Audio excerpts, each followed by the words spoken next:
there are two situations where consent kicks in. One, where government is acquiring land for private projects, and government is acquiring land for PPP projects.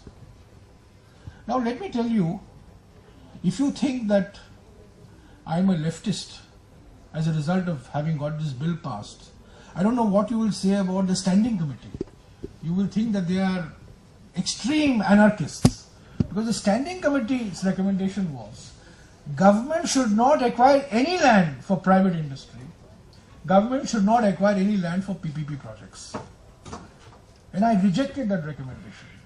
And there was a lot of political controversy on this, that we are going against the recommendation of the standing committee, which represents all political parties, including representatives of my political party, who argued in the standing committee that government should have no role in the acquisition of land for private and for PPP projects.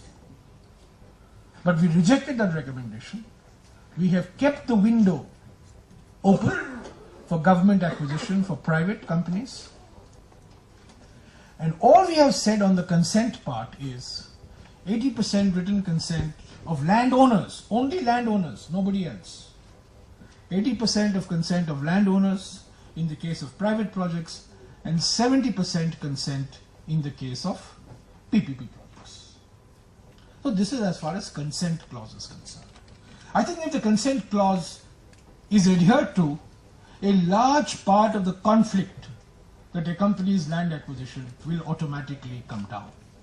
And today, I was reading in the Economic Times the other day, there is conflict even in a state like Gujarat for the Maruti expansion factory.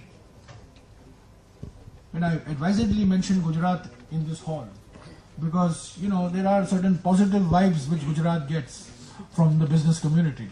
And that's why I mentioned this, that even in this state of Gujarat, there have been conflicts associated with land acquisition. What to speak of Orissa and Chhattisgarh and Bihar and Jharkhand.